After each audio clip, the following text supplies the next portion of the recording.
Well, two things are absolutely certain to me now. A, if you want people to see your movie, you're going to have to promote it at least a little bit. B, the summer blockbuster season is officially over. We're in the fall time now.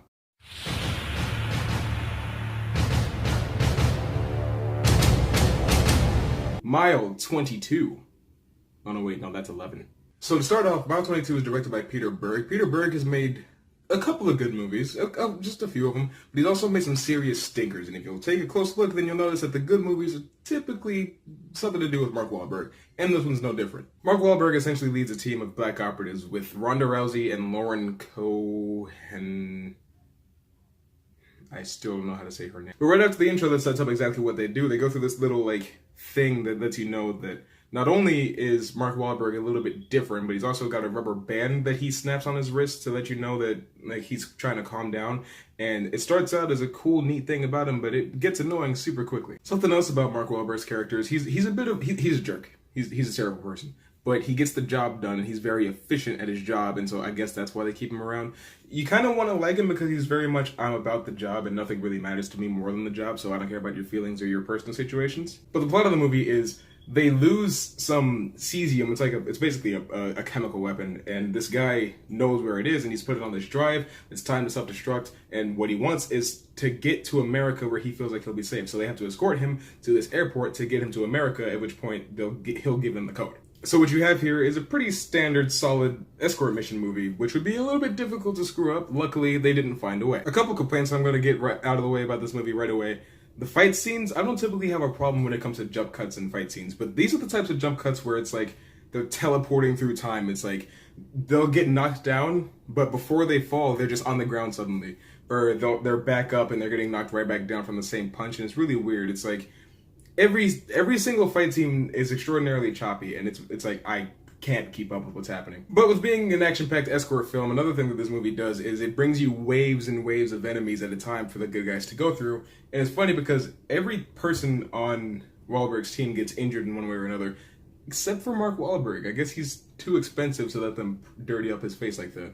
This movie throws some twists and turns at you along the way, and it keeps you engaged, keeps you locked in, and at no point do you ever want to check your watch because you're bored or be like, hey, I wonder what I can do later on today. You're pretty much engaged from start to finish, and I appreciate a movie that can do that with however long this movie actually is. I'm not quite sure. I never really cared. John Malkovich is in this movie, and if you've seen Deepwater Horizon, then you know how Mark Wahlberg and John Malkovich are able to bounce off of each other. That same dynamic, that same chemistry is present in this film, but to a lesser degree because they don't really ever look at each other. It's more of a, I'm feeding you orders, you follow them type of relationship. It's less, hi, how you doing? And I know I ripped on the fighting earlier in the movie. The fights are very well choreographed.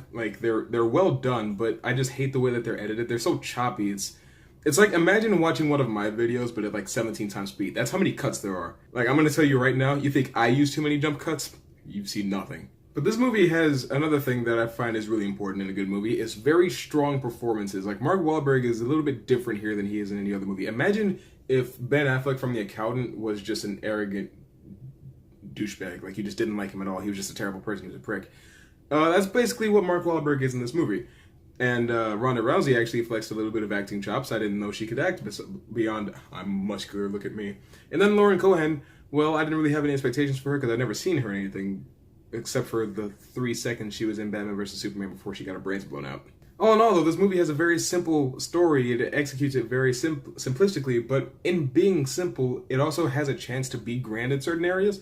There's some things that are a little bit more subtle than others. You get to see that Mark Wahlberg's character has been doing this for a long time, so he knows when something's up, and he's pretty much in control of the situation at all times, regardless. You will listen to him because he doesn't care about you. But the way this movie wraps up, it grabs you, and it's like, hey, you paying attention? Good, because I'm going to hold you by the throat until the credits start rolling, and you're just going to have absolutely no idea what's going on.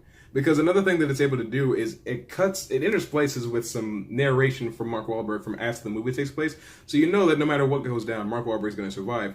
But something bad did go down. And it makes you nervous. You're like, well, what's exactly going to happen? I'm not going to spoil that for you, but trust me, when it happens, the payoff is very bittersweet, I'll admit. In the end, this movie tries to be a lot of things. It tries to be, Sicario. It even tries to be Deepwater Horizon to a certain degree. It does a lot of things. It doesn't do anything extraordinarily well, but it does plenty of stuff pretty good.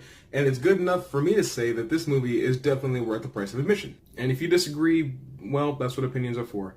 But Mile 22, have you seen it? I kind of doubt it. There were like no trailers for this thing. But if you did, what did you think about it? Let me know in the comments below. And as always, yeah.